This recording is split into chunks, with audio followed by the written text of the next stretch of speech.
ও মায়ার নবী গো তুমি প্রেমে শিখায়া কোথায় লোকাইলা বলো ও গো মায়ার নবী গো নবী প্রেমে শিখায়া কোথায় লোকাইলা আমি সকল কিছু ভুলতে পারি নবী সকল ভুলতে পারি তোমায় ভুলতে পারি না নবী প্রেম শিখায়া কোথায় লোকাইলা বলো ও গো মায়ার নবী গো নবী প্রেম শিখায়া কোথায় লোকাইলা আমার দেহ তাকে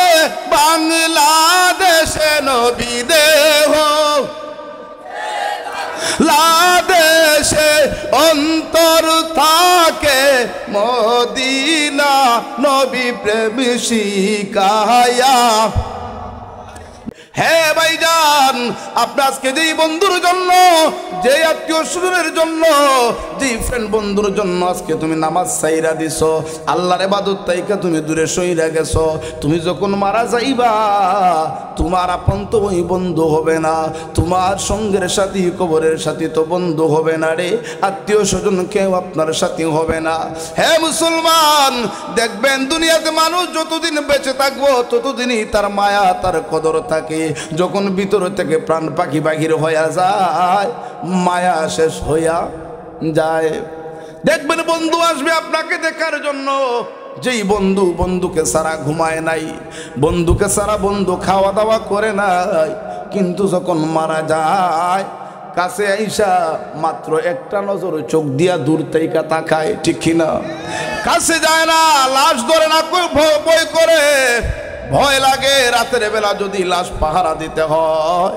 আপন মানুষেরা কয় ভয় করে তাহলে বোঝা গেল রে যতদিন ভিতরে আপনার প্রাণ পাখি থাকবে ততদিন আপনার মায়া থাকবে ততদিন আপনার কদর থাকবে আপনার ভিতর থেকে প্রাণ পাখি বাহির হয়ে গেছে কেউ আর আপনার আপন হবে না কেউ আর আপনার সাথী হবে না হ্যাঁ মুসলমান ইমানদার কবরে যাওয়া লাগবে একা একা আপন জনেরা নিয়ে আপনাকে শুয়াইয়া দিবে বন্ধু বান্ধবরা সবাই মিলে আপনাকে মাটি দিয়া গইরা আসবে গো অন্ধকার কবরের মধ্যে রাইখা আসবো হয়তো একদিন দুই দিন আপনার কথা স্মরণ করবে ঠিকই কিন্তু পৃথিবীটা আগের মতো চলবে আপনার ফ্যামিলিতে অনেক আপনার লোক থাকবে ফ্যামিলি মেম্বারগুলা হয়তো আপনার কথা স্মরণ করবে ঠিক কিন্তু ফ্যামিলিটা তো থাইমা থাকবে না হয়তো দু একদিন মনে করবে কিন্তু ফ্যামিলি আগের মতো চলবে ঠিক বন্ধু বান্ধবরা আপনাকে সারা আরো বন্ধুর সাথে যাইয়া মিলবে ঠিকই তারা চলাচল করবে কিন্তু আপনার তো চলে গেলেন অন্ধকার কবরে আপনার সাথে তো আর কেউ হইল না ও বাজান তাহলে ওই কবরে আপন হইব কে রে ওই কবরের মধ্যে আপনার আমার আমল হলো ওই দুনিয়াতে আল্লাহ পাক যে পাঠাইছে যদি নেক আমল এবং ঈমান নিয়ে কবরে যাইতে পারেন তাহলে ওই কবরের মধ্যে আপনার আমার সাথী হইব নেক আমল কথা বলেন ঠিক কিনা হে মুসলমান ইমানদার আমার আল্লাহ রাব্বুল আলামিন ডাক দিয়ে বলেন ইন্নাল্লাযীনা আমানু ওয়া আমিলুস সালিহাতি কানাত লাহুম জান্নাতুল ফিরদাউসি নুজুলা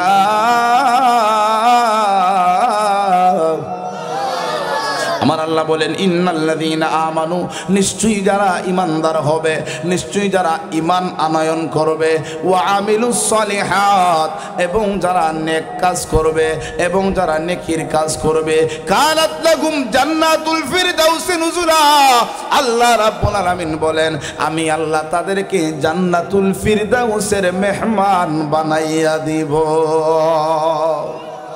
তাহলে বোঝা গেল ঈমান আর আমল ছাড়া আমাদের কোনো গতি নাই ঈমান আর আমলের প্রয়োজন আর এই জন্যই আল্লাহ পাক দুনিয়াতে আপনাকে আমাকে পাঠাইছে এখন তো আমরা নিজে অনেক বড় জ্ঞানী মনে করি ঠিক কিনা যদি একজন আরেকজনকে তর্কে হারাইতে পারে তাহলে নিজেকে অনেক জ্ঞানী মনে করে। একজন যদি আরেকজনকে ঠকাইতে পারে নিজেকে অনেক বড় আমরা জ্ঞানী মনে করি, ঠিক কিনা? কেউ যদি কাউকে ঠকাইতে পারে তাহলে মনে করে আমি তো সবচেয়ে বড় জ্ঞানী, আমি তো সবচেয়ে বড় বুদ্ধিমান। না ভাই, আপনি হলেন সবচেয়ে বড় বোকা। আরেকজনকে ঠকাইয়া আপনি বুদ্ধিমান হবেন কিভাবে? আপনি হলেন বোকা। আপনার আখেরাত অন্ধকার করতেছেন আপনি। সবচেয়ে বুদ্ধিমান হলো ওই ব্যক্তি যেই ব্যক্তিটা আখিরাতের চিন্তা করে, যেই ব্যক্তিটা কবরের কথা স্মরণ করে। সবচেয়ে ধনী হলো ওই ব্যক্তি যেই ব্যক্তিটা কাল কিয়ামতের ময়দানে আমলনামার পড়ে সে জান্নাত পর্যন্ত পৌঁছাইতে পারবে, সে হইল সবচেয়ে বড় ধনী, ঠিক কিনা? হ্যাঁ মুসলমান ইমানদার, গভীর মনোযোগ। কিন্তু আমরা নিজে সবাই এখন জ্ঞানী মনে করি, সবাই নিজে অনেক বড় জ্ঞানী মনে করি। হে বাবা, আল্লাহর কাছে যদি প্রিয় হইতে পারেন, আল্লাহর বান্দা থেকে যদি বন্ধু হইতে পারি, তাহলেই হলো আপনি আমি সবচাইতে জ্ঞানী, তাহলেই হলো আপনি আমি সবচাইতে সফল কাম মানুষ। আল্লাহর পয়গম্বর হযরতে মূসা আলাইহিস সালাতু ওয়াস সালাম, নাম শুনছেন? নাম শুনছেন মূসা নবীর? নরম না গরম? জুড়ে বলেন। উনি গরম একজন পয়গম্বর ছিলেন, মূসা আলাইহিস সালাতু ওয়াস সালাম। উনার কাছে যখন আজরাইল আসছিল, আপনাদের হাদারফার গ্রামে কি আজরাইল আসেনি? মাঝে মধ্যে আজরাইল আসেনি? দেখছেন না আপনারা? তাহলে আপনারা বলতেছেন যে আসে। যদি দেখতেন তাহলে তো কইতেন আহারি আজরাইল অনেকদিন পরে পাইয়া লাগছে, শুধু নাম শুনি। আজকে আজরাইলের লগে দুইটা সেলফি তুল্লা লই, কথা বলেন ঠিক কিনা? সেলফি তুল্লা ফেসবুকের মধ্যে একটা পোস্ট কইরা দিই, তাহলে মানুষ বলবে ঠিক আছে ভাইরাল হইয়া যাইব এটা। হ্যাঁ মুসলমান ইমানদার, আজরাইল কিন্তু সবার ঘরে ঘরেই আসে, ঠিক কিনা? কিন্তু সবাই দেখে না। যার সাথে মুলাকাত করে তারে আর সাইরা যায় না, ঠিক কিনা? যার কাছে আসে আর সাইরা যায় না। হ্যাঁ মুসলমান, এই জন্য বলবো রে, আজরাইল আসার আগে আগে আপনাকে আমাকে পাক্কা মুমিন হওয়ার দরকার আছে না নাই? হ্যাঁ মুসলমান, বলতেছিলাম আল্লাহর পয়গম্বর হযরতে মূসা আলাইহিস সালাতু ওয়াস সালাম, উনি একজন জলিল কদর পয়গম্বর, রাগী একজন নবী। তুর পর্বতে যাইয়া আল্লাহর সাথে কথা বলতো, ঠিক কিনা? মূসা নবীর কাছে একদিন আজরাইল আসছে জান নেওয়ার জন্য। আজরাইলে তাপ্পর মাইরা আজরাইলের চক্ষুগুলা উকরাইয়া দিছে। আরো জোরে বলতে হবে সুবহানাল্লাহ। তাপ্পরের সাথে সাথে আজরাইলের চক্ষুগুলা উকরাইয়া ফেলছে। কেমন রাগান্বিত একজন পয়গম্বর ছিলেন মূসা নবী।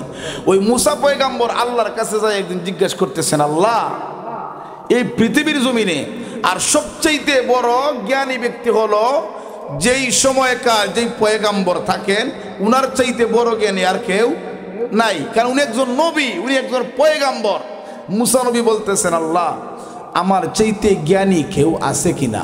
আমার চাইতে জ্ঞানী মানুষ এই বর্তমান জামানায় কি কেউ আছে? আল্লাহ ডাক দিয়ে কই, মূসা রে, তোমার চাইতেও জ্ঞানী আছে। আর জোরে কোন সুবহানাল্লাহ। মূসা নবী আশ্চর্য হয়ে গেছে, আমি একজন নবী, আমি একজন পয়গম্বর, আর আমার চাইতেই জ্ঞানী কেডা? ওই লোকটা কেডা একটু দেখার দরকার। সুবহানাল্লাহ পড়েন। আমার আল্লাহ ডাক দিয়ে কয়, মূসা, ওহ মূসা রে, ওই ব্যক্তির সন্ধান তুমি পেতে চাও, ওই ব্যক্তির সাথে তুমি সাক্ষাৎ করতে চাও? কয় হ্যাঁ। ওরে মূসা, আমার এই বান্দাটা দুনিয়ার জমিনের মধ্যে বসবাস করে না। সুবহানাল্লাহ। দুনিয়ার জমিনের উপরে, মাটির উপরে বসবাস করে না। ও আল্লাহ, তাহলে কোথায় থাকে? কোথায় তাকে গেলে আমি পাইব? মূসা রে, যদি আমার ওই বান্দার সাথে দেখা করতে চাও, যাও যাও যাও, নদী পথে যাও, সাগর পথে যাও। সুবহানাল্লাহ। চিন্তা করছেন কত বড় জ্ঞানী ব্যক্তি, যিনি জমিনের মধ্যে থাকে না, আপনার পানির নিচে বসবাস করতেছে। আল্লাহু আকবার বলেন। পানির নিচে বসবাস করে। মূসা নবী ডাক দিয়ে কয়, আল্লাহ, ওই ব্যক্তির কাছে আমি যাইমু কিভাবে? আমার আল্লাহ কয়, মূসা রে, যাও, তার পরিচয়টা আমি জানাইয়া দেই। তুমি যাওয়ার বেলা কিছু মাছ বাজা কইরা নিয়ে যাও। আল্লাহু আকবার। বাজা মাছ করলে এটা কি আপনার হাঁটবো নাকি এটা পেটও যাইবো? হ্যাঁ, আল্লাহ কয় মুসা তুমি মাছকে ভাজো সুন্দর কইরা তেল দিয়া। আল্লাহ এটা কইরা কি করবো? মুসা নবীরে ওই মাছ ভাজাগুলা লইয়া তুমি পানি দিয়া নদী পথে চইলা যাও, আর ওই মাছ যে জায়গায় গেলে জিতা হইয়া যাইব, রাস্তা কুইজা নিজে নিজে চলবো, ওই মাছের সাথে সাথে যাইবা, গেলে আমার ওই আল্লাহর আমার ওই প্রিয় ব্যক্তিটার ওই ইমানদারের সাথে তোমার সাক্ষাৎ হইয়া যাইব। আল্লাহর পয়গম্বর মুসা আলাইহিস সালাতু ওয়াস সালাম এবার কিছু মাছ ভাজা করলেন। মাছ ভাজা করিয়া ওনার একজন খাদেম যার নাম হলো ইউসা ইবনে নুন, মারহাবা কন, ওনাকে সঙ্গে করে নিলেন, নদী পথে রওনা হয়ে গেলেন। যাইতে যাইতে যাইতে দুজনের ঘুম ঘুম ভাব চলে আসছে। কিছু দূর যাওয়ার পরে তাকায়া দেখে মাছ তো আর নাই। আল্লাহু আকবার, মাছ নাই। এখন তো মুসা নবী কয়, কিরে বেটা মাছ কই গেছে? মাছের তো হুজুর আমি তো দেখছি না। হ্যাঁ মুসলমান ইমানদার, মুসা পয়গম্বর আল্লাহর কাছে একটা ডাক দিয়া কয়, মালিক ও আমার আল্লাহ, মাছ তো কোথায় জানি চইলা গেছে, আমরা তো দেখি নাই। আল্লাহ কয়, মুসা রে আবার রিটার্ন ঘুরে যাও, আবার তুমি ওইদিকে চলে আসো, এখনো দাগ পাইবা মাছটা যেখানের মধ্যে নামছে। মুসা পয়গম্বর আবার চললেন, যায়া দেখে রে ওই মাছটা রাস্তা কুইজা কুইজা সে চলতেছে। মুসা নবী কয়, এই তো পাইলাম রাস্তা। সাথে সাথে মুসা পয়গম্বর রাস্তা দিয়া ঢুইকা গেছেন। সুবহানাল্লাহ। হ্যাঁ মুসলমান ইমানদার, দেখেন আল্লাহর কাছে প্রিয় হইতে গেলে আল্লাহ রাব্বুল আলামিনের কাছে প্রিয় হওয়ার জন্য এমপি মন্ত্রীর প্রয়োজন হয় না, টাকাওয়ালার প্রয়োজন না। শুধু মদিনা শরীফে থাকবেন, সৌদি আরবে থাকবেন, তাহলে যে আপনার ডাক আল্লাহ শুনবে তা কিন্তু না। আপনি ধনী শহরে থাকবেন, তাহলে যে আল্লাহ আপনার ডাক শুনবে তা কিন্তু না। বাজান রে, আল্লাহর কাছে প্রিয় হইতে গেলে এমপির প্রয়োজন না, মন্ত্রীর প্রয়োজন না, চেয়ারম্যানের প্রয়োজন না। হ্যাঁ মুসলমান, আল্লাহর কাছে প্রিয় হইতে গেলে শুধু ঈমান আর আমলের প্রয়োজন। এখন আপনি এমপি হন আর রিক্সাওয়ালা হন আর ঠেলা গাড়ি চালক হন, ভ্যান চালক হন, আপনি দিন মজুর হন, তাতে কোনো অসুবিধা নাই। আল্লাহর কাছে প্রিয় হইতে গেলে আমাদের সমাজে না, আপনি একটা এই সমাজে গেছেন, বড় একটা অনুষ্ঠানে গেছেন, সেখানে যার টাকা আছে তার ভালো চেয়ার আছে। কথা বলেন ঠিক কিনা? টাকা নাই আপনার চেয়ার নাই, না হাসরের মাঠে এটা চলবে না। আর আল্লাহও সেটা বিচার করেন না। আল্লাহর কাছে সেটাই হলো, সে হইল সবচেয়ে বড় দামি, সে হইল সবচেয়ে বড় জ্ঞানী, যে আল্লাহকে চিনতে পারছে, যে নবীকে চিনতে পারছে, যে ঈমান আমল ঠিক করতে পারছে, সেই হলো সবচেয়ে বড় জ্ঞানী। কথা বলেন ঠিক কিনা? হ্যাঁ মুসলমান ইমানদার, গভীর মনোযোগ। মুসা পয়গম্বর রাস্তা দিয়া গেলেন, মাছের সাথে সাথে যাইয়া দেখে রে আল্লাহর এক বান্দা আপনার হাতের মধ্যে তাসবিহ নিয়া আর আমার মালিকের জিকিরের মধ্যে মাশগুল হইয়া গেছে। আল্লাহর জিকির করতেছে, আল্লাহর জিকির করে মুসা পয়গম্বর যাইয়া সালাম দিলেন। মুসা নবী যখন সালাম দিছেন, সালামের জবাব দিয়া কয়, ওয়ালাইকুমুস সালাম ওয়া রাহমাতুল্লাহ। এইভাবে আপনার সালামের জবাবটা দিয়া কয়, মুসা কালিমুল্লাহ, ওগো আল্লাহর পয়গম্বর মুসা। মুসা নবী আশ্চর্য হইয়া গেছে। সুবহানাল্লাহ। আমি যে মুসা নবী এটা সে জানলো কিভাবে? কিভাবে জানলো? পানির নিচে আইছি আমি যে মুসা নবী এটা কিভাবে জানলো? জানাইয়া দিছে কেটায়?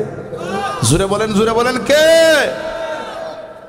আপনি জানলেন কিভাবে? এবার আল্লাহর এই বান্দা ডাক দিয়া কো, মুসা গো, আপনারে যে পাঠাইছে, যার কাছ থেকে আপনি আসছেন, ওই মালিক আমারে জানাইয়া দিছে। মুসা নবী এবার আশ্চর্য হয়ে গেলেন, আয় গায় সে নাকি আমার চাইতে বড় জ্ঞানী, দেখতে হবে তার কাজ কি, কেমনে সে আমার চাইতে জ্ঞানী হয়, আমি তার একটু পরীক্ষা করা দরকার। ডাক দিয়া কয়, ওরে আল্লাহর বান্দা, তোমার পরিচয়টা কি, একটু পরিচয়টা দেও না। আল্লাহর বান্দা ডাক দিয়া কয়, ও গো নবী মুসা, আমার নাম হলো গো খিজির আলাইহিস সালাম। কোন কোন রওয়ায়াতে আসছে, কোন মতে বলেছেন খিজির আলাইহিস সালাম একজন হলেন পয়গম্বর, আর কেউ কেউ বলেছেন ওলি। হে মুসলমান, আল্লাহর এই বান্দা খিজির আলাইহিস সালামকে মুসা নবী কয়, ওরে আল্লাহর বান্দা, আপনার সাথে আমি কিছুদিন থাকতে চাই। খিজির আলাইহিস সালাম কয়, মুসা নবী, আপনার যেই রাগ আর আপনি যে গরম একজন পয়গম্বর, আপনি আমার সাথে থাকতে পারবেন না, আপনি আমার সাথে থাকতে পারবেন না। আপনাদের খারাপ লাগতেছে? আপনারা কি কথাগুলো বুঝতেছেন? আমার মোহব্বতের সাথে দুরূদ শরীফ পড়েন, আল্লাহুম্মা সাল্লি আলা সাইয়্যিদিনা মুহাম্মাদ নাবিয়ানা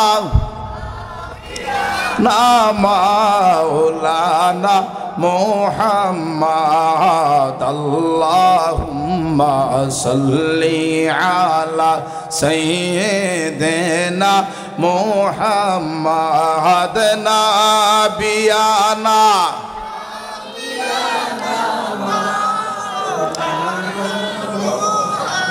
বাবার আমার, ভাইয়ের আমার, খিজির আলাইহিস সালাম একটা ডাক দিয়া কয়, ও আল্লাহর পয়গম্বর, ও আল্লাহর পয়গম্বর, আপনি আমার সাথে থাকতে পারবেন না। আপনার যেই রাগ করেন আমি তাকাই লাগবো।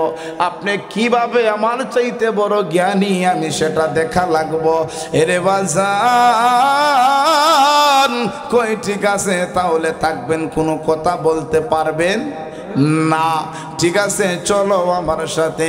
খিজির আলাইহিস সালাতু ওয়াস সালাম এবার মুসা পয়গম্বরকে নিয়া নদী পার হবেন। নদীর পারে চইলা গেছেন। নদীর পারে যাওয়ার পরে লক্ষ্য কইরা দেখে নদী পার দিব, কোনো নৌকা নাই, কোনো নৌকা দেখা যায় না।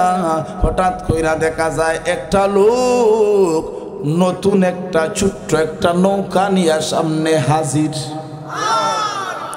দুজন নৌকার মধ্যে উঠছেন।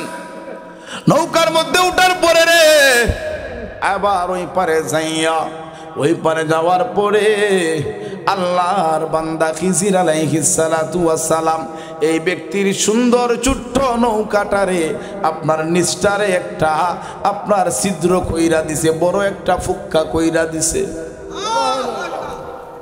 কবির হুজুর, নৌকাটা ছিদ্র কইরা দিল আর আপনি এইভাবে সুবহানাল্লাহ আর মারহাবা বলাইতেছেন, এটা কারণটা কি? এটার হাকিকত আছে না নাই? জুড়ে বলেন, আছে না নাই?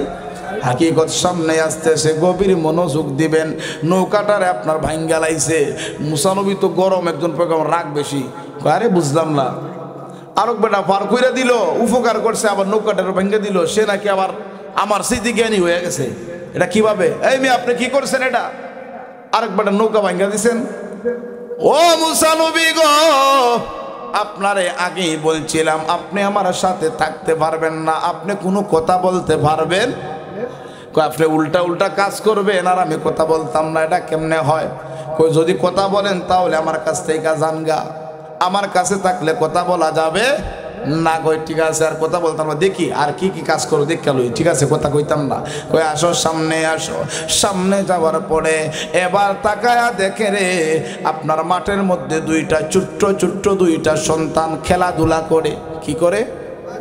খেলাধুলা করতেছে দুইটা সন্তান। এবার একটা সন্তান রে রাইকাইনা খিজির আলাইহিস সালাতু ওয়াস সালাম মাইরা ফেলাইছে। এবার লাগছে না আরো বড় ফেস। আগে তো নৌকা বানছে, মুসা নবী তো রাগ উঠে গেছে। এখন যে একটা মানুষের মাইরা ফেলছে, মুসা নবী কয় সর্বনাশ, আমি কার সাথে চলতাছি? এটা কিরকম শুরু করে দিচ্ছে? এটা উল্টা পাল্টা কাজ, মানুষ মাইরা ফেলাইতেছে। আপনি কি শুরু করছেন মিয়া? মুসা নবী কোনো কথা নাই, কথা যদি বলতে হয় সইরা যান আমার কাছ থেকে, কোনো কথা বলা যাইব না। মুসা নবী কয় সর্বনাশ, সে নাকি আমার সেই তোর বড় জ্ঞানী, আল্লাহ কইছেন, কিন্তু এর কাজ তো দেখি সব উল্টা পাল্টা। কই ঠিক আছে কথা বলতাম না, দেখি আর কি কি পাগলামি করো। কই সামনে আসো। এবারে সামনে যাওয়ার পরে নজর কইরা দেখি বাঙ্গা একটা দেয়াল পইরা রইছে। এবার খিজির আলাইহিস সালাম ডাক দিয়া কয়, ও গো আল্লাহর পয়গম্বর,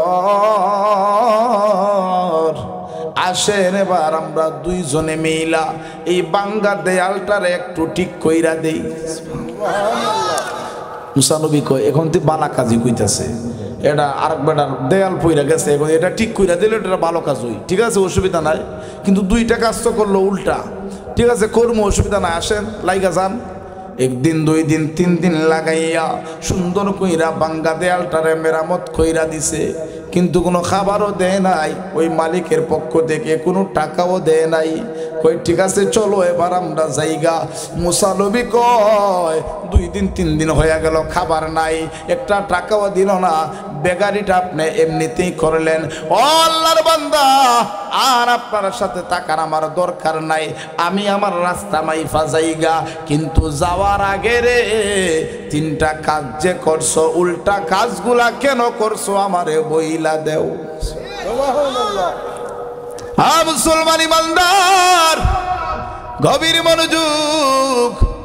মুসা নবীর মনে তো শান্তি নাই, আরেক বেড়ার নৌকাটারে ভাঙ্গা ফেললো, একটা ছোট বাচ্চাটারেও দুনিয়া তাইকা বিদায় কইরা দিস। জালায় জালায় অঙ্গ জ্বলে রে মুর্শিদ, ঠিক কিনা বলেন? খারাপ লাগে আপনাদের? অসুবিধা হইব এগুলা গাইলে? এগুলা সবাই আবার বুঝবেন না বাজান, অনেকে আবার দুনিয়াবির দিক দিয়া টান্না লইয়া যাইব গা। যারা আল্লাহর সাথে নবীর সাথে প্রেমের কালেকশন লাগায় গো, নবীর প্রেমের মালা যারা গলায় পড়ছে, যারা মুর্শিদের হাতে বায়াত গ্রহণ করছে রে, তারাই বুঝতে পারে ওইগুলার অর্থ ঠিক কিনা। হ্যাঁ মুসলমান ইমানদার, যাক ওই দিকে যাব না, আমার আলোচনার সাবজেক্ট ওই দিকে নয়। এবার মুসা নবী কয়, আমার আর দরকার নাই, কেন কাজটা করছো এইগুলা করার মানেটাকে একটু বইলা দাও। খিজির আলাইহিস সালাম ডাক দিয়া কয়, গো পয়গম্বর, ও আল্লাহর পয়গম্বর মুসা, জানতে যদি চাও তাহলে শোনো, সর্বপ্রথম যে নৌকা দিয়া পার হয়েছিলাম, হ্যাঁ মুসা নবী, পার হওয়ার পরে আমি দেখলাম এই শহরের মধ্যে একদল ডাকাইত আছে, একদল খারাপ মানুষ আছে, ওরা মানুষের মাল আত্মসাৎ করে। ওই ডাকাতের দল ওই গরিব মানুষ নৌকা দিয়া তার রিজেক তালাশ করে, নৌকা দিয়া সে কিছু টাকা উপার্জন করে হালাল ভাবে তার ফ্যামিলি চালায়। ওই ডাকাতের দলগুলা আইসা নৌকাটা নিয়ে যাইব, এই জন্য আমি তার নৌকাটারে ছিদ্র কইরা ডুবাইয়া রাখছি, কারণ যদি আইসা দেখেন ডুবাইল নৌকা, আপনার ভাঙ্গা নৌকা, তাহলে তার নৌকাটারে আর নিব। সুবহানাল্লাহ, সুবহানাল্লাহ বলেন। নৌকাটারে আর নিব না, তাহলে কাজটা ভালো না খারাপ? জুড়ে বলেন, ভালো না খারাপ? মুসা নবী কয়, হায় হায় ঠিকই তো আছে, তাহলে তো কাজটা ভালোই করেছেন। ডাকাতের দলের হাত তাইকা নৌকাটারে বাঁচাইয়া দিল, কাজটা তুই ভালো। কই ঠিক আছে বুঝলাম, কিন্তু দুই নাম্বারটা যে করলা, দুই নাম্বার কাজটা তুমি একটা ছোট বাচ্চারে যে দুনিয়া থেকে বিদায় কইরা দিছো, এটা কেন? ডাক দিয়া কও, গো পয়গম্বর, এই বাচ্চাটার মা বাবা দুনিয়াতে নাই, এই বাচ্চাটার মা বাবা দুনিয়া থেকে বিদায় হয়ে গেছে, তারা আল্লাহর তৈরি জান্নাত লাভ করছে, কবরের মধ্যে আল্লাহ পাক তাদেরকে ভালো ব্যবহার করতেছেন। কিন্তু ওই ছেলেটা যখন বড় হইব, ইসলামের বিরুদ্ধে যাইব, সে নবীর সমালোচনা করবে, ওলির সমালোচনা করবে, দিন থেকে দূরে সরে যাইব, আর তার গুনার কারণে তার মা বাবার কবরের মধ্যে আযাব হবে, তার মা বাবা কবরের মধ্যে শাস্তি পাবে। এই জন্য ইসলামের বিরুদ্ধে আচরণ করবে, এই জন্য বড় হওয়ার আগে, বালেগ হওয়ার আগেই তারে আমি দুনিয়া তাইকা বিদায় করে দিছি। মুসা নবী ডাক দিয়ে কো, তাহলে তো কাজটা ভালো, কিন্তু তিন নাম্বারটা কেন করছো? কোনো খাবারও দিল না, টাকাও দিল না, বাঙ্গা দেয়াল কেন ঠিক কইরা দিলা আমারে লইয়া? ডাক দিয়া কই, মুসা গো, ও ও আল্লাহর পয়গম্বর মুসা, এই ভাঙ্গা দেয়াল, এই দেয়ালের ভিতরে কিছু স্বর্ণ মুদ্রা, কিছু গুপ্তধন রয়ে গেছে, কিন্তু ওই মালিকটা দুনিয়াতে নাই, ওই ব্যক্তিটা দুনিয়া থেকে বিদায় হয়ে গেছে। তার ছেলে মেয়েগুলা ছোট ছোট এতিম অসহায় মানুষ। ওই বাবা, তাদের বাবাটা কিছু সম্পত্তি ওই দেয়ালের নিচে, মাটির নিচে কইরা রাইখা গেছিল। হে মুসলমান ইমানদার, ও আল্লাহর বান্দা খিজির ডাক দিয়া কয়, মুসা নবী গো, এই জন্য আমি এই দেয়ালটারে সোজা কইরা দিছি, কারণ মানুষগুলা এই ভাঙ্গা দেয়ালের নিচ থেকে দেখবে স্বর্ণ মুদ্রাগুলা নিয়ে যাইব, এতিমের মাল তাদেরকে বুঝাইয়া দিত না। আমাদের সমাজে এমন মানুষ আছে না নাই যে এতিমের মাল আত্মসাৎ করে? আছে না নাই? আছে না নাই? এতিমের মাল আত্মসাৎ করে ফেলে। বাবা মারা গেছে, ছেলে মেয়েগুলা ছোট ছোট, তাদের কাছ থেকে তাদেরকে ঠকাইয়া সম্পত্তি লেখা নেয় নিজের নামে। টাকা আছে ব্যাংকে, বাবা মারা গেছে, বাতিজা বাতিজি তাদেরকে ঠকাইয়া টাকাগুলা নিয়ে নেয়। আছে না নাই? হ্যাঁ মুসলমান, আরে না, এটা আমার নবীর আদর্শ না, এটা আমার নবীর আদর্শের ভিতরে না। আমরা তো শ্রেষ্ঠ নবীর শ্রেষ্ঠ উম্মত হয়েছি বাজান। আমাদের আদর্শ হওয়া লাগবে আমার নবীজির আদর্শের মতো, সাহাবায়ে কেরামের আদর্শে জিন্দগি পরিচালনা করা লাগবে। এবার খিজির আলাইহিস সালাম ডাক দিয়ে কয়, ও আল্লাহর পয়গম্বর, এই জন্য আমি ভাঙ্গা দেয়ালটারে সোজা কইরা আবার জাগাতে দিয়া দিছি, কারণ এই মেয়ে ছেলেগুলা বড় হইয়া যাতে কইরা তারা তাদের বাপের রেখে যাওয়া সম্পত্তিগুলা নিজে পাইতে পারে, সেই কারণে ভাঙ্গা দেয়ালটারে মেরামত কইরা দিছি। ও মায়ার নবী গো, তুমি প্রেমে শিখায়া কোথায় লোকাইলা বলো গো মায়ার নবী গো, নবী প্রেমে শিখায়া কোথায় লোকাইলা। আমি সকল কিছু ভুলতে পারি নবী, সকল ভুলতে পারি, তোমায় ভুলতে পারি না। নবী প্রেমী শিখায়া কোথায় লোকাইলা বলো গো মায়ার নবী গো, নবী প্রেমী শিখায়া কোথায় লোকাইলা। আমার দেহ তাকে বাংলাদেশে নবী দেহ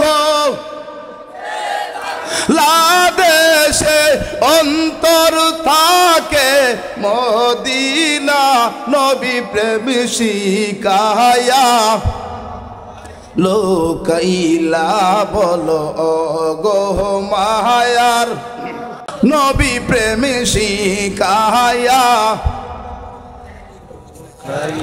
মুসা আলাইহিস সালাতু ওয়াস সালাম কয়, তাহলে তো ঠিকই আছে, আমার চাইতে জ্ঞানী ব্যক্তি। আল্লাহ যে বলছিল, মুসা রে তোমার চাইতেও জ্ঞানী আছে। সুবহানাল্লাহ। হে মুসলমান ইমানদার, ইনশাআল্লাহ ইনশাআল্লাহ, তাহলে ইমানদারের দাম আল্লাহর কাছে আছে না নাই? আরো জোরে বলেন, আছে না নাই? হ্যাঁ মুসলমানেরা, গভীর মনোযোগ, অন্তরের কান লাগান। ইমানের দাম আল্লাহর কাছে অনেক বেশি, ইমানের দাম আল্লাহর কাছে অনেক বেশি। আমরা তো এখন সকালবেলা ইমান থাকে, বিকালেই ইমান আমরা বিক্রি কইরা ফেলি, ঠিক কিনা? দোকানে যাইয়া বসছে, এক কাপ লিকার সার কাছে ইমান বিক্রি কইরা দেয়। কইবেন হুজুর কেমনে ইমান বিক্রি করে? দেখবেন একজন আপনার এক কাপ চা খাওয়াইছে, তার সাথে দেখবেন এমন ভাবে কথাবার্তা বলতেছে, শুধু মিথ্যা কথা। আর একজন আইছে, তার সাথে তার কথা বলতেছে।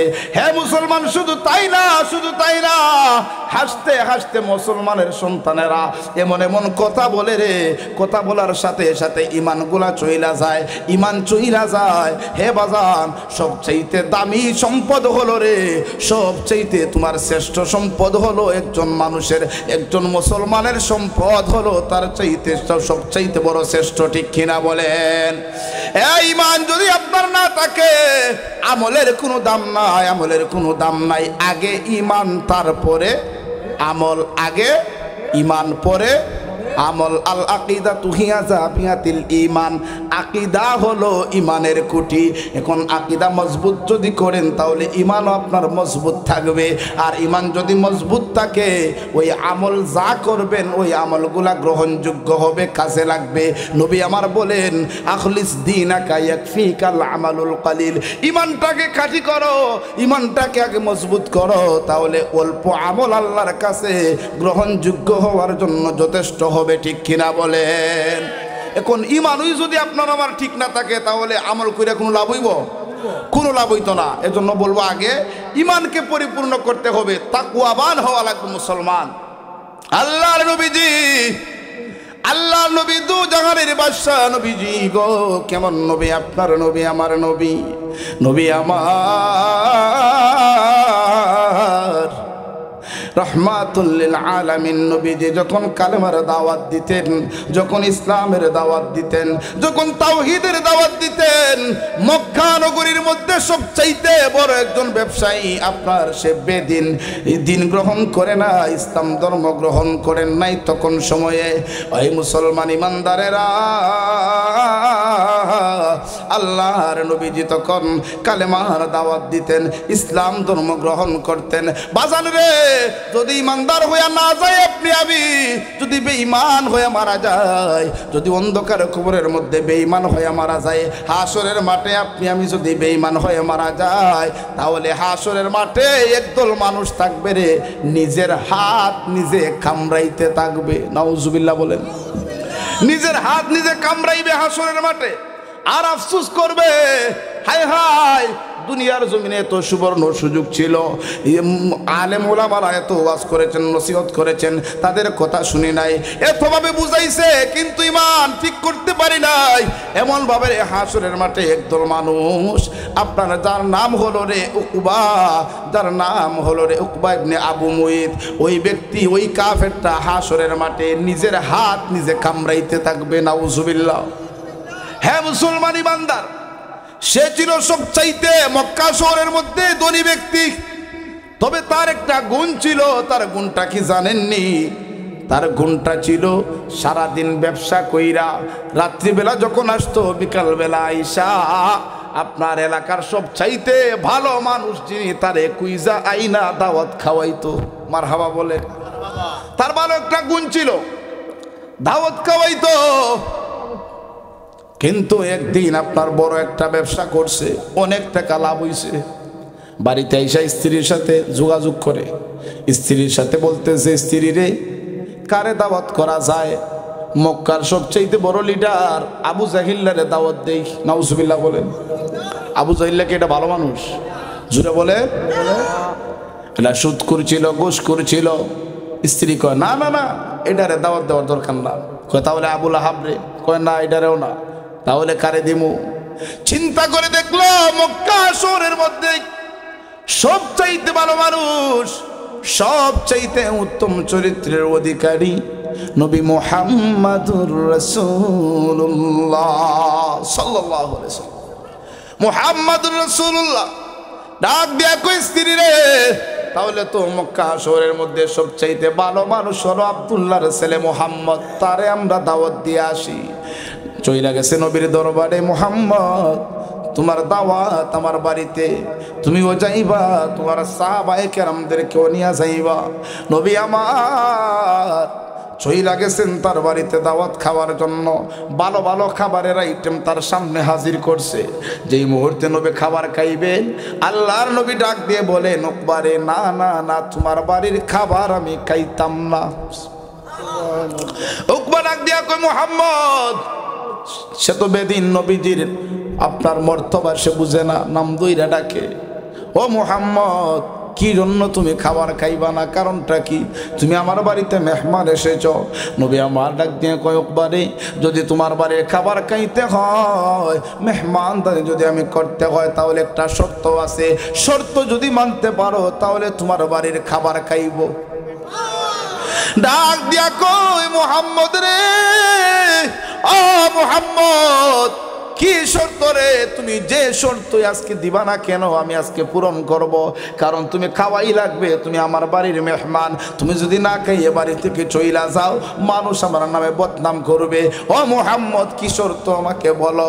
ডাক দিয়া কয়, উকবা রে, শর্ত হলো এইটাই, তুমি যদি কালেমা পড়ে মুসলমান হও, জাহান্নামের রাস্তা থেকে যদি জান্নাতের রাস্তায় ফিরে আসো, আল্লাহর দ্বীনের পক্ষে যদি চলে আসো, তাহলে আমি নবী বললাম তোমার খাবার খাইব, নতুবা তোমার খাবার না খাইয়া আমি নবী চলে যাব। উকবা ডাক দিয়ে কয়, এটা একটা বিষয় হইল? এটা তো কোনো একটা বিষয়ই না। ঠিক আছে, অসুবিধা নয়, আমি আপনার সাথে কালেমা পড়তেছি, আমাকে পড়াইয়া দেন। আমার নবীজি কালেমা পড়াইলেন, আশহাদু আল্লা ইলাহা ইল্লাল্লাহু ওয়া আশহাদু আন্না মুহাম্মাদান আবদুহু ওয়া রাসূলুহু। জবান খুলে বলেন আল্লাহু আকবার। আচ্ছা, আপনার সামনের দিকে একটু চেপে বসেন, পিছনে মানুষের জায়গা হইতেছে না, একটু সামনের দিকে বসুন। সকলে মুহাব্বতের সাথে একটু জিকির করেন, লা ইলাহা লা ইলাহা ইল্লাল্লাহ। আমার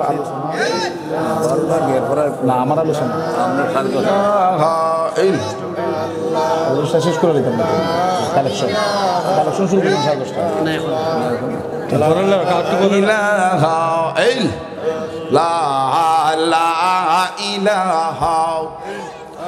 লা ইলাহা ইল্লাল্লাহু মুহাম্মাদুর রাসূলুল্লাহ সাল্লাল্লাহু আলাইহি ওয়াসাল্লাম। বাজান সময় সংক্ষেপ, আর আমার হাতে সময় নাই, মাত্র আমাকে 10টা মিনিট সময় দিবেন। হে মুসলমান, এবার আমার নবীজি যখন কালেমা পড়াইলেন, নবীজি আমার খাবার খাইলেন, খাওয়ার পরে আমার নবীজি, হে মুসলমান ইমানদার, নবী আমার চইলা গেছে রে, নবী আমার চইলা গেছে।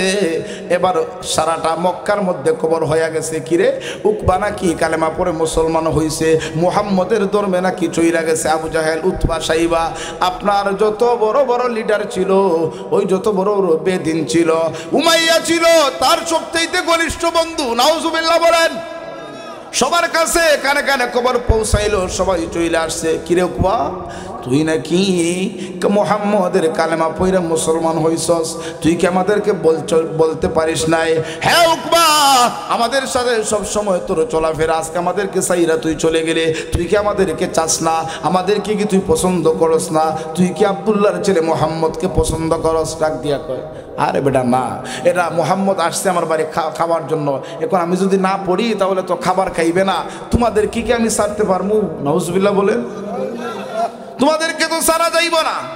যদি তাই হয় তাহলে আসো আমাদের সাথে মুহাম্মদের কালেমা মুহাম্মদের কাছে ফিরিয়ে দিয়ে আসো। নাউজুবিল্লাহ বলেন। এই উকবা ইবনে আবু মুইত, এই আবু জাহেল, উতবা, সাইবা, ওদেরকে সঙ্গে করে নিয়া উকবা নবীজির হুজরার দিকে রওনা হয়ে গেছে, নবীজির দরবারে রওনা হয়ে গেছে। আল্লাহর নবীজি তাদেরকে দেখা, নবীজি বসা ছিলেন, নবীজি সাথে সাথে দাঁড়ায় গেছেন, মুস্কি একটা হাসি দিছেন। হ্যাঁ মুসলমান, নবী আমার সালাম দিলেন। উকবা কাছে যাওয়ার পরে কয়, মুহাম্মদ, তোমার সালামের জন্য আমরা আসি নাই। আমার নবী ডাক দিয়ে কই, উকবারে কি বলছো তুমি এসব? গতকালকে না তুমি কালেমা পড়ে মুসলমান হইলা, তুমি জাহান্নামের রাস্তা থেকে তুমি দিনে চলে আসলা, আল্লাহর দিন তুমি কায়েম করেছো, আল্লাহর দিনের মধ্যে তুমি চলে আসছো। এ উকবা, আমি তোমার সাথে তাদেরকে দেখা ভাবছিলাম, মনে হয় তাদেরকেও কালেমা পড়ে মুসলমান বানায়া দেব, তাদেরকে তুমি সঙ্গে করে নিয়ে আসছো। উকবা ওই সময়, হে নবী আমার, রহমতের নবীজির ডাক দিয়া কই, মুহাম্মদ রে, তুমি কেমনে ভাবলা তোমার ধর্মে আমি চলে আসব? না না না, আমি আসছি তোমার কালেমা তোমারে ফিরাইয়া দেওয়ার জন্য। তোমার কালেমা তুমি ফিরাইয়া নেও, সাথে সাথে আমার রাহমাতুল লিল আলামিন নবীজির এই নুরানি চেহারার মধ্যে রে থুতু নিক্ষেপ করে দিছে। নাউজুবিল্লাহ বলেন। যেই নবীজির নুরানি চেহারা মুবারক দেখলে রে জাহান্নামের আগুন হারাম হয়ে যায়। যেই নবীজির নুরানি চেহারা মুবারক দেইকা হাসান হুসাইনের পেটের কিদার যন্ত্রণা নিবারণ হইয়া যাইতো, ওই নবীজির নুরানি চেহারা মুবারকের মধ্যে থুতু নিক্ষেপ করছে। নবী আমার থুতুটার এইভাবে মুচ্ছা আমার নবীজির চোখ দিয়া পানিগুলা বাহির হয়ে গেছে। আমার নবী ডাক দিয়ে কই পারে কেমনে রে পারলি তুই এমন কাজ করতে? কেমনে রে তুই কালেমা ফিরাইয়া দেওয়ার জন্য আসছস? তোমার জন্য আফসোস হয় রে উকবা, তোমার জন্য বড় আফসোস হয়, তোমার জন্য বড় আফসোস হয়। আমার নবী এইভাবে ভেবে যখন নবীজি কান্দেন আর উকবাকে বুঝাইতেছেন, আমার আল্লাহ ডাক দিয়া কয় জিবরাইল রে, হ্যাঁ জিবরাইল যা রে জিবরাইল যা, আমার বন্ধুকে তুমি তাড়াতাড়ি যাইয়া আয়াতটা শুনাইয়া দাও, আয়াতটা শুনাইয়া দাও। ওরে জিবরাইল আমার বন্ধু যেন আফসোস করে না। ডাক দিয়া বললেন, ও জিবরাইল আমার বন্ধুর কানে কানে যাইয়া তুমি আয়াতটা শুনাইয়া দাও।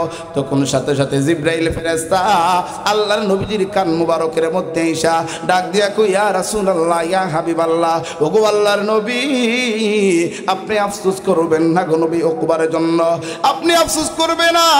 ইয়া লাইতানি তাখাযতু মা'আর রাসূলি সাবিলা, ও মায়ার নবীজি হ্যাঁ মুসলমানেরা ওই আয়াতে কালিমার আগের অংশ থেকে শেষ পর্যন্ত যখন শুনাইয়া দিছে রে নবী গো আপনি আফসোস করবেন না, তারাই আফসোস করবে হাশরের ময়দানে। ওই উকবা নিজের হাত নিজে কামড়াইবো, নিজের হাত তখন নিজে কামড়াইবো, এমন ভাবে কামড়াইবো চামড়া পর্যন্ত কে ফেলবে, গুস্তগুলা খেয়ে ফেলবে, আপনার হাড্ডির মধ্যে লাগায় ফেলবে। আর তখন আফসোস করবে হায় রে, যখন আবু বকরকে দেখবে নবীর সাথে, উমরকে দেখবে নবীর সাথে, তখন বলবে হায় হায় যদি আমি দুনিয়ার জমিনে আবু জাহিল্লারে বন্ধু না বানাইয়া যদি আবু বকরকে বন্ধু বানাইতাম, যদি আমি এই আপনার উমাইয়াকে বন্ধু না বানাইয়া উমরকে যদি বন্ধু বানাইতাম, তাহলে আজকে নবীর সাথে আমিও জান্নাতের মেহমান হইতাম। এইভাবে শুধু আফসোস করবে। ও মুসলমান একটা কথা আমাকে বলুন, আপনারা বলুন তো ওই দিন আফসোস কইরা কোনো লাভ হইবনি? জুড়ে বলেন লাভ হবে? তাহলে মুসলমান আমি কেন বললাম এই কথাগুলা? আমরা যারা দুনিয়াতে আমার আল্লাহ রাব্বুল আমিন আমাদেরকে শ্রেষ্ঠ বান্দাবান্দি বানাইয়া পাঠাইছে রে, এক নাম্বার শ্রেষ্ঠ হলো আমরা মানুষ, দুই নাম্বারে দেখেন আমরা মুসলমানের সন্তান, আমরা মুসলমানের ঘরে জন্ম নিয়েছি। হ্যাঁ বাজান এবার দেখেন আমরা শ্রেষ্ঠ নবীর উম্মত হয়েছি, এখন আমাদের নসিবটা অনেক ভালো, কিন্তু আমাদের ঈমান আমল যদি সঠিক না থাকে বাজান, তাহলে তো হাশরের মাঠে যদি আমরা ঈমান নিয়ে কবরে না যাইতে পারি, যদি জাহান্নামী হই, আমাদেরকেও কিন্তু আফসোস করা লাগবো, আমাদেরকেও কিন্তু জাহান্নামের আগুনে যাওয়া লাগবো, জাহান্নামের আগুনে জ্বলতে হবে বাজান। এই জন্য বলবো রে আজকের মাহফিল সার্থক হয়ে যাবে যদি আজকের মাহফিল থেকে এরাদা করতে পারেন, ওয়াদা করতে পারেন মালিক জীবনে অনেক অন্যায় করেছি, অনেক অপরাধ করেছি, অনেক মিথ্যা কথা বলেছি, অনেক সুদ খাইছি, অনেক ঘুষ খাইছি, ও আল্লাহ আর গুনাহ করব না, আল্লাহ মাফ করে দাও। ওরে বাজান কত মানুষ রাত্রে বেলা ঘুমায় রে, ফজরের সময় আর উঠতে পারে না, আজরাইল হাজির হয়ে যায়। মানুষ আইব রে এক নজর দেখিতে, মানুষ আইব রে। ওরে মুসলমান আমরা এখন ফ্যামিলি নিয়ে ব্যস্ত, ফ্যামিলির তাড়নায় ছেলে মেয়ের হালাল হারাম সব মিলাইয়া খাওয়ায়, স্ত্রীর হালাল হারাম মিলাইয়া সবাই না খাওয়ায়। আপনারা বলুন তো আপনার এই গুনাহের বার আপনার স্ত্রী নিব, ছেলে মেয়ে নিব? তাহলে আপনি কেন এই গুনার কাজ করতেছেন? কেন নিজের জীবন ধ্বংস করছেন? হে ভাই হাসরের মাঠে তো কেউ কারো হবে না, কেউ কারো হবে না রে। ইয়াউমা ইয়াফিরুল মারউ মিন আখিহি ওয়া উম্মিহি ওয়া আবিহি, কেউ তখন কাউকে চিনবে না, মা মেয়ের পরিচয় দিবে না, ছেলে বাবার পরিচয় দিবে না, স্বামী স্ত্রীর পরিচয় দিবে না। হাসরের মাঠে সবাই সবাইকে নিজে নিজে চিন্তিত থাকবে, প্রত্যেকের জবাব প্রত্যেককেই দিতে হবে। এই জন্য কবি বলে সবগুলা সাইরা দিয়া শুধু ফ্যামিলির জন্য কেন এইগুলা তোমরা আপনি আমি আপনার আমার আখিরাতকে ধ্বংস করে দিচ্ছি। এই জন্য কবি বলেন সংসারে সংসারে কো ওহিরা ববে গো, করলে না বন্দেগি কিভাবে কাটা আইবি মনরে কবরের জিন্দেগি রে ওরে জীবন গুনায় গুনায় গেল রে ঠিক কিনা বলেন ও মুসলমান আর সামনে যাইব না সময় নাই প্রধান অতিথি হাইয়া হাজির মারহাবা বলেন আর দীর্ঘায়িত করব না ইনশাআল্লাহ জি আলোচনাটা করছি আলোচনাটার উপরে আমল করার চেষ্টা করবেন ইমান আর আমল ইমানই আসল এই জন্য আমি এই আলোচনাটা করলাম কারণ আপনি মাছ মারা গেছেন সারা রাত মাছ ধরেন এখন যেটার মধ্যে মাছ রাখবেন ওইটা নিজ যদি কানা হয় নিজ যদি ভাঙ্গা হয় মাছ যতই আপনি মারেন না কেন মাছ কি থাকবো জোরে বলেন থাকবো বাড়িতে এসে দেখবেন জিরো কিছুই না এই জন্য বলবো আপনার আমার ইমান যদি মজবুত না থাকে আমল রাখবেন কই বলেন আমল রাখবেন কোথায় এই জন্য বলবো আগে ইমানকে মজবুত করেন যা রাখবেন তাই আল্লাহর কাছে গ্রহণযোগ্য হবে সুবহানাল্লাহ পড়েন আল্লাহ যেন প্রত্যেককে কবুল করে মঞ্জুর করে বলুন আমিন।